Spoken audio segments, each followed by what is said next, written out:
Welcome back. I'm very excited today to have a very good friend, and a friend who actually has quite an interesting background.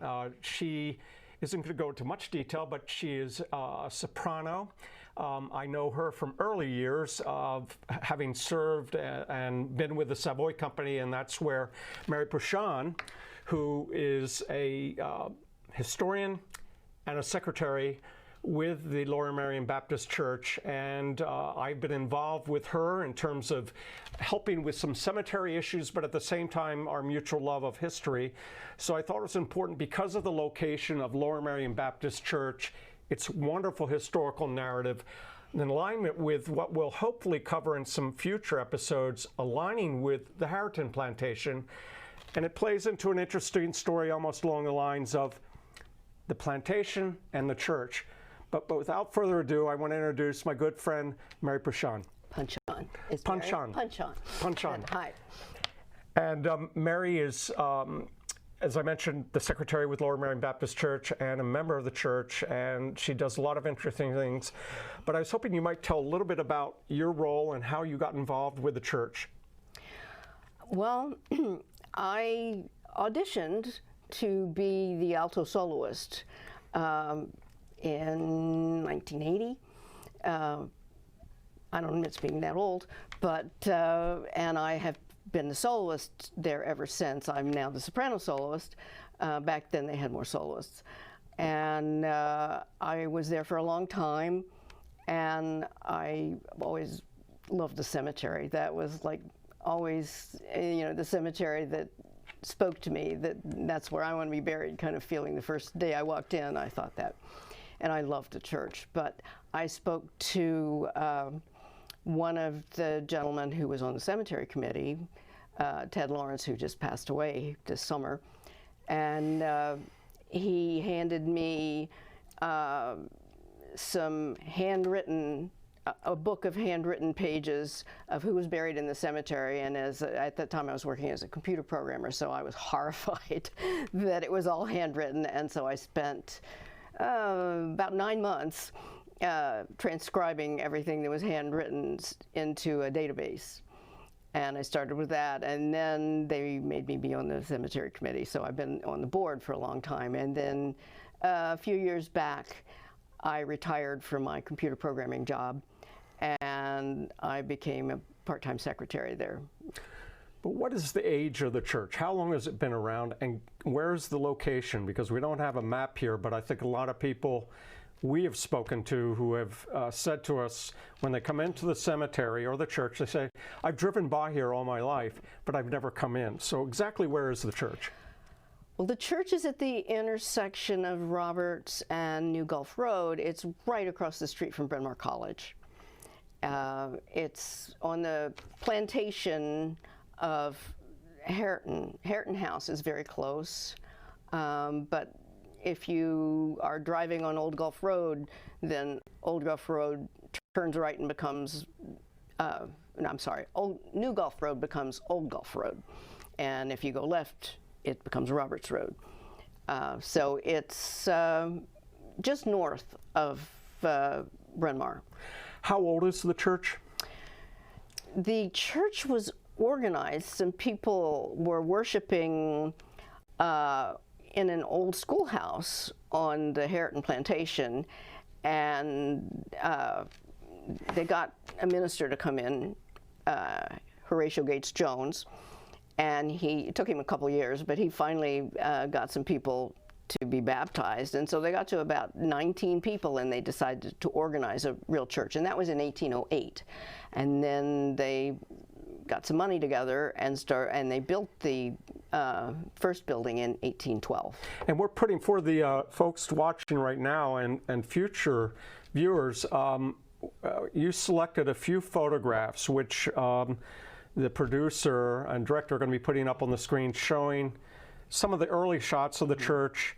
And then I think there are about 5 of them, and then also leading up to some of the newer shots. What can you tell us about the transformation of the church itself over the years, architecturally? It was originally built in sort of a colonial church. It was very simple. Baptists were not that far from Quakers, so it was very simple. And it just had glass windows, and then they remodeled it several times.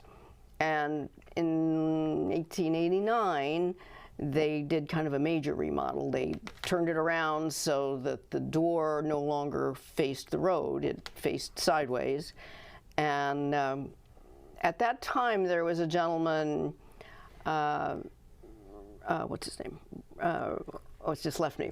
But he was a writer, and he was friends with, I'm convinced he was friends with George Childs, who owned the newspaper in Philadelphia. And George Childs liked to donate stained glass windows that were historical.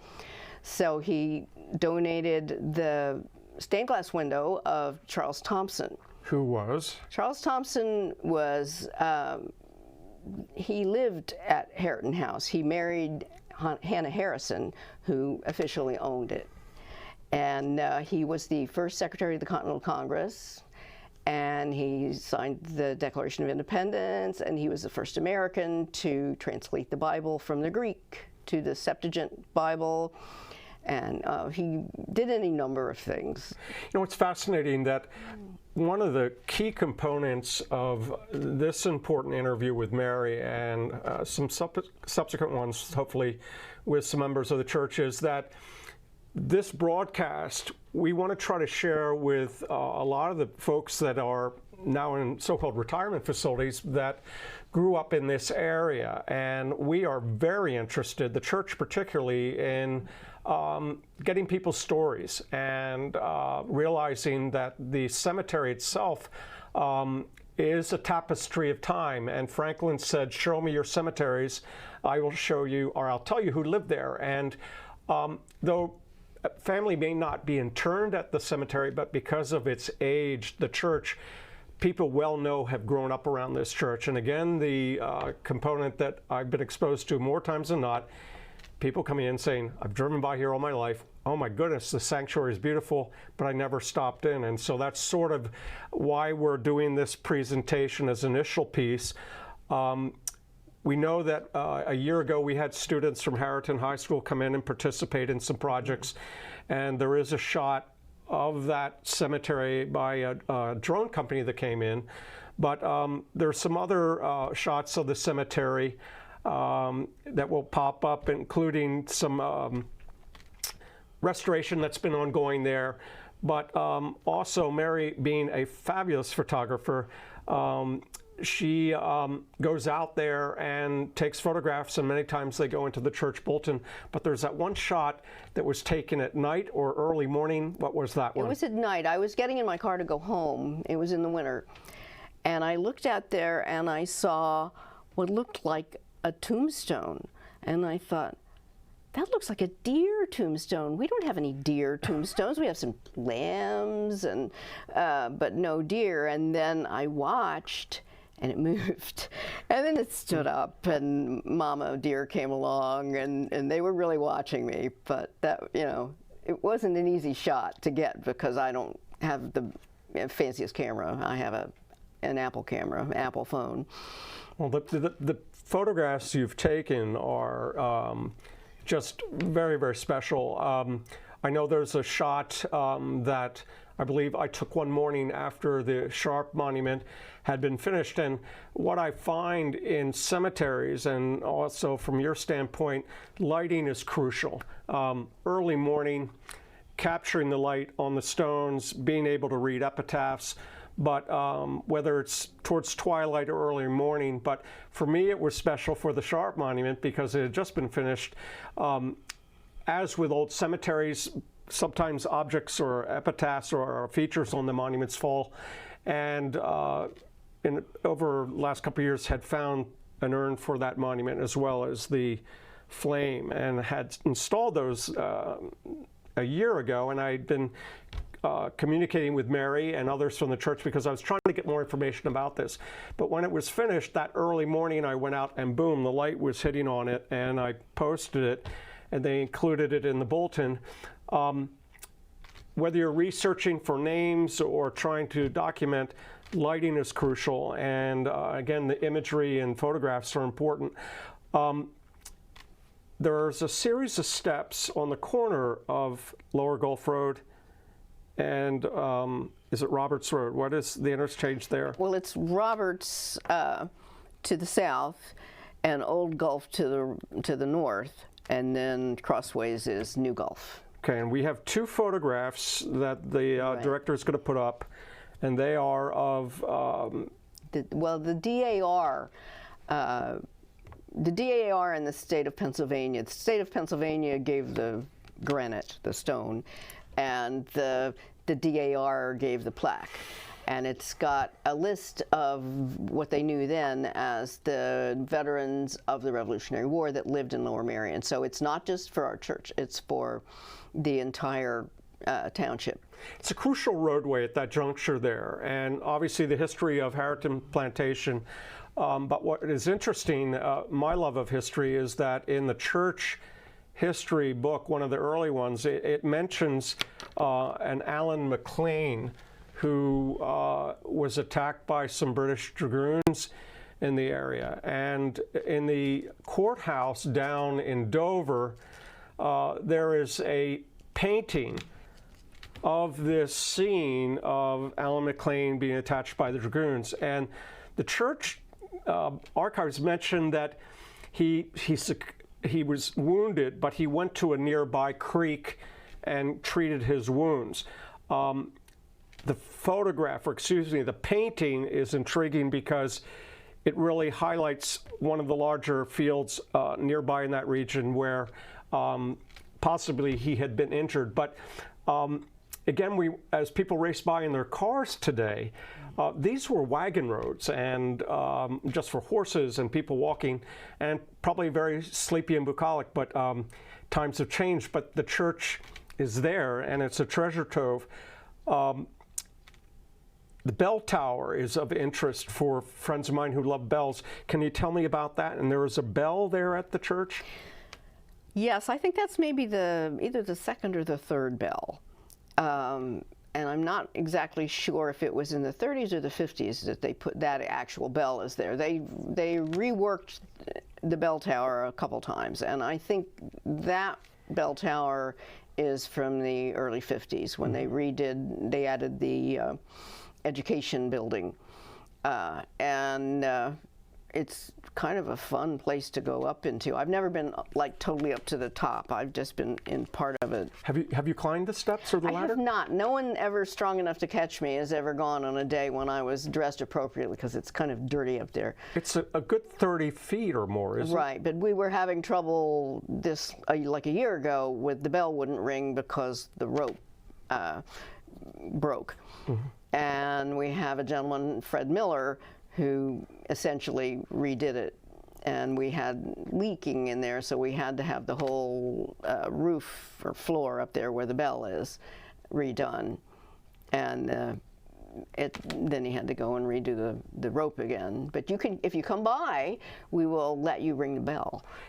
It's very special. In fact, I think a year ago, for the bell ringing that took place across the country, the bell was rung, and it was timely. Right. For when the cathedral in Paris burned, Notre Dame. When Notre Dame burned and they had all the churches in the world ringing at a certain time, we made it our business to ring the bell at that time.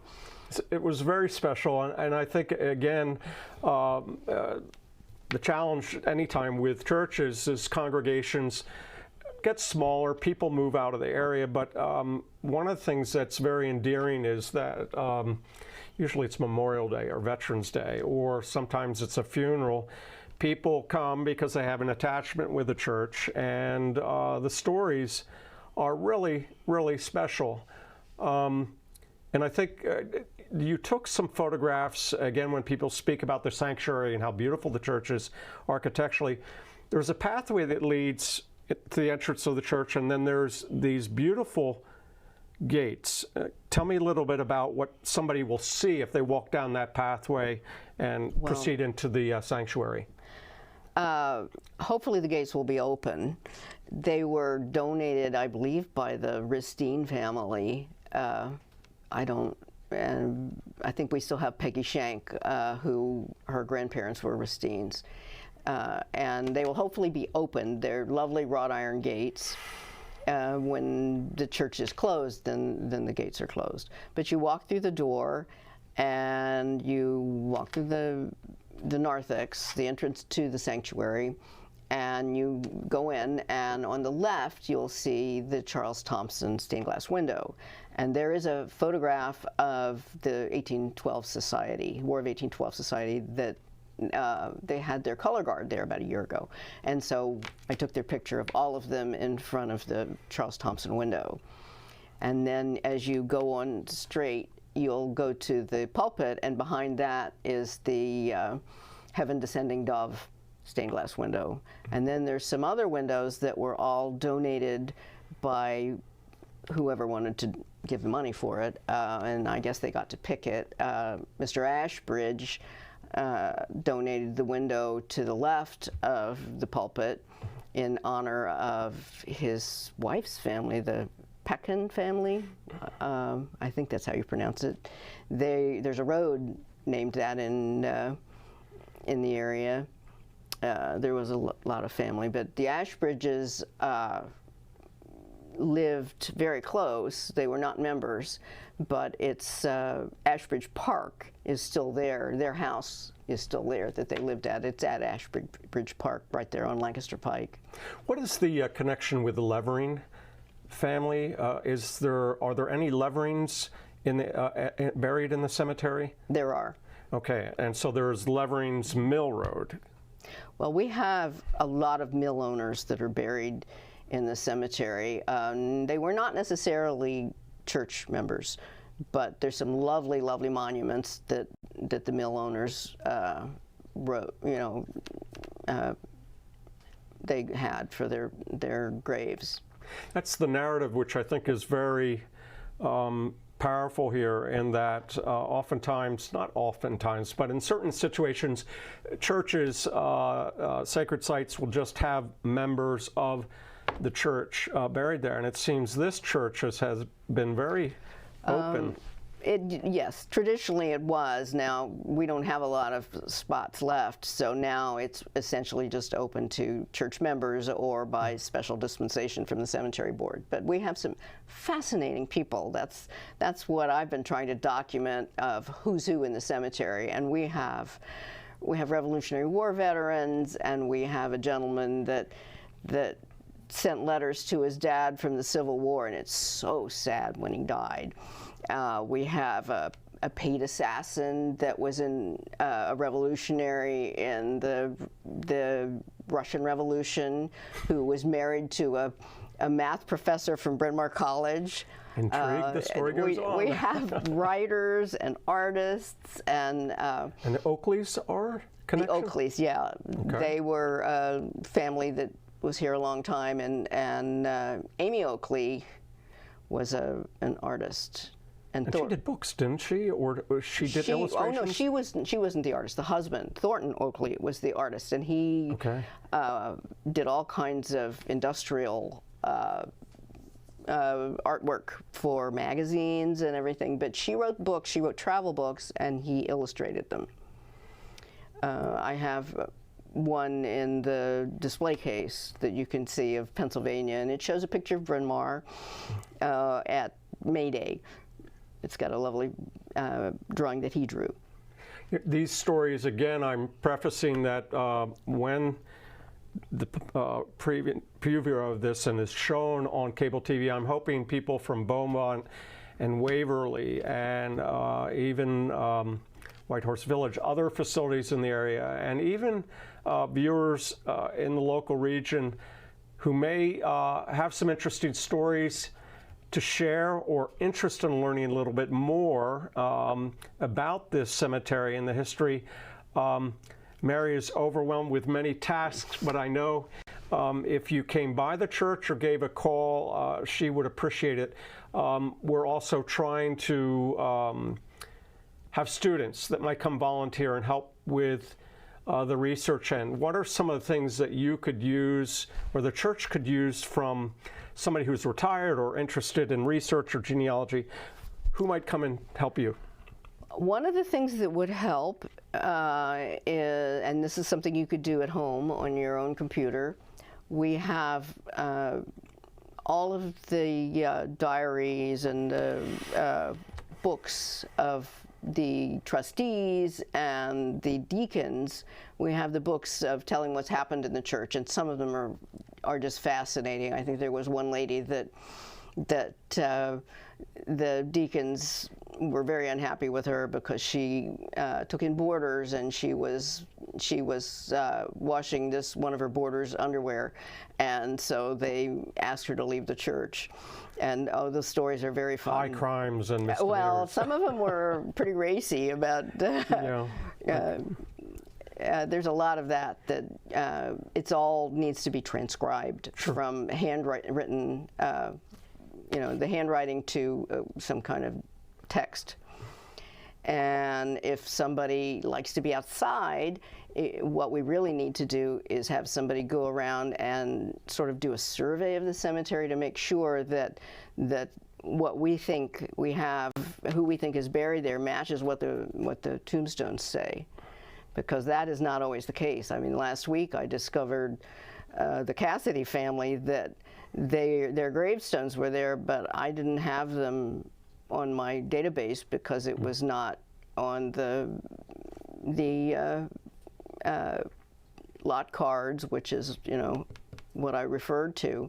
Record keeping the records were not the best. Is crucial. I think the other piece that's interesting, because Mary and I love stories, is that when I'm in the cemetery on weekends, sometimes I may run into somebody who is coming to visit a family member, and I won't divulge his name, but he's a veteran, and 88 years old. He hadn't been to the church in about 20 years, and he was visiting a stone that it turns out that he and his wife paid for the family's stone because they met them in Louisiana. They moved up into this area, but they were basic means. They didn't have the money for a stone, so they donated that stone. And who would have gotten that story other than to speak to the gentleman directly?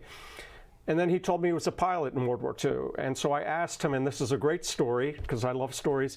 I said, when did you get your license, and when was your final flight? He said, well, my final checkout was basically to fly with my instructor out to Allentown. And it was all visual, non-instruments at that time.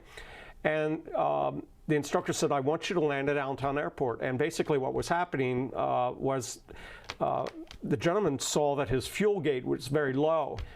And the instructor looked at him, took the key, pulled it out. The airplane started sputtering, and this gentleman realized he'd have to go very close to a nearby airfield. So he deviated over to that airfield. It's an incredible story, and landed perfectly. And the instructor said, that was perfect evasive action. That's exactly what I would do. But just in case, he pulled out the key out of his other pocket and said, we could have used that.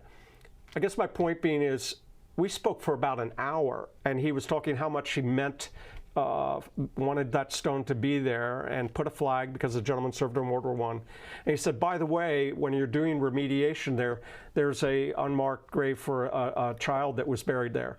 So we looked at that, I removed the sod, and we found it. I marked that. But again, that's part of the stories that are important. Yeah. I did look after you mentioned that, and there is an infant there in the records. It's not in the same grave. It's like over one. Yes, we put a stake. So I guess that's what's interesting. And again, we're wanting particularly, we have a little bit of time left, just to preface that this is the first of, I'm hoping for several interviews. I'm going to try to get Mary back. We're hoping to provide you, the viewers, some film out at Harrington Plantation, maybe some other featurings linking sites relating to the church. And we want people to see that. And most importantly, we want to be able to share this story with communities in other parts of Pennsylvania, across the country, that are interested in history, and we certainly have that history, but it's crucial that we share the narrative. We're very grateful for Mainline TV for providing this forum because it's difficult to do this sort of thing. Mary, there were a couple of shots, I think, of the War of 1812 and the beautiful sanctuary.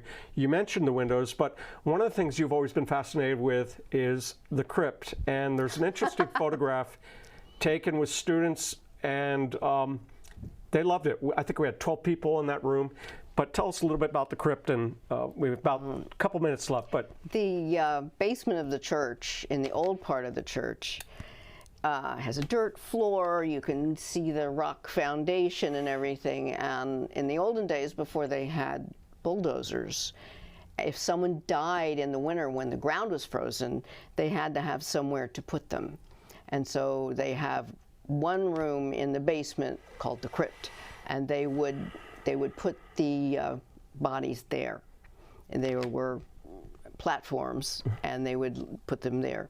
And it's very dark. I was down there at a Halloween party one time, and someone shut the door on me, and it turned off all the lights, and it's not a place that you can see any light coming through, and you can smell the damp and the oldness and the thought of how many bodies lied in there. But anyway, all the kids love to go in there. So that photograph is very compelling. So just as to say, there's a wonderful narrative here at the church. Pastor Angel Pagan is the pastor of the church. What's interesting is that we have students that come over from Bryn Mawr College. We have various people stop in, and it's a very embodying experience to be there with as much history that is there and very engaging community. But beyond that and inclusive of that, we want to tie it in a broader story here. So the plantation of the church will be an evolving series of programs. But for Mary, I'm very grateful for you. As a fellow Savoyard, if anybody knows about Savoy, you have to be a worker bee, and it takes a lot of work, but Mary is that. And please reach out to the church. I know that you can reach out to the church by your website. The website. It's lowermerionbaptist.org. Okay. And we don't discriminate against non-Baptists, so if anybody wants to come help and you're Catholic or whatever, we don't care. We'll follow up with additional programs. And again, I want to thank you very much for joining us today. Thank you, Mainline TV.